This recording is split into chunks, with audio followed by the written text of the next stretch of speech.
Dr. Jason McKinney with Mercy says the CDC likely changed its guidelines because we know so much more about COVID-19 than we did at the beginning of the pandemic. He says the new rules will help people get back to work sooner, but will also help students and teachers get back to the classroom as long as they're not shedding the virus. People can look at this and say, you know what, I can do 7 days or I can do 10 days.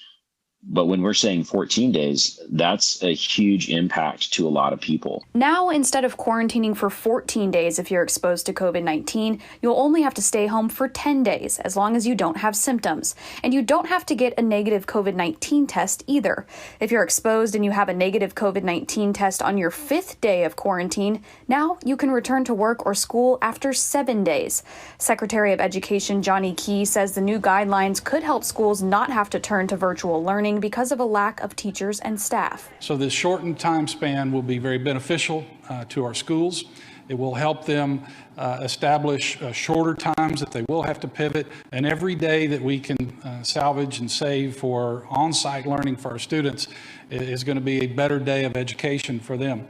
Dr. McKinney says after 10 days, it's very unlikely that someone would still be shedding the coronavirus. But just because quarantines can be shorter, that doesn't mean we should let our guard down. My personal opinion is that a little bit in between the new and the old guidelines is probably where that sweet spot lies. I think at that point, if the school districts change their policy and want to allow that child back in school, I don't think that would be an inappropriate thing to do. But again, before I would let my child around an elderly person or someone that's going to be more at risk, then I would probably be a little bit more diligent in that situation. Dr. McKinney says the hospital has started to see an increase in COVID-19 patients after the Thanksgiving holiday, but he says we likely won't see the surge on top of the surge for about another week and a half. We reached out to several school districts, but none of them wanted to talk yet about how the new guidelines could change things at their schools.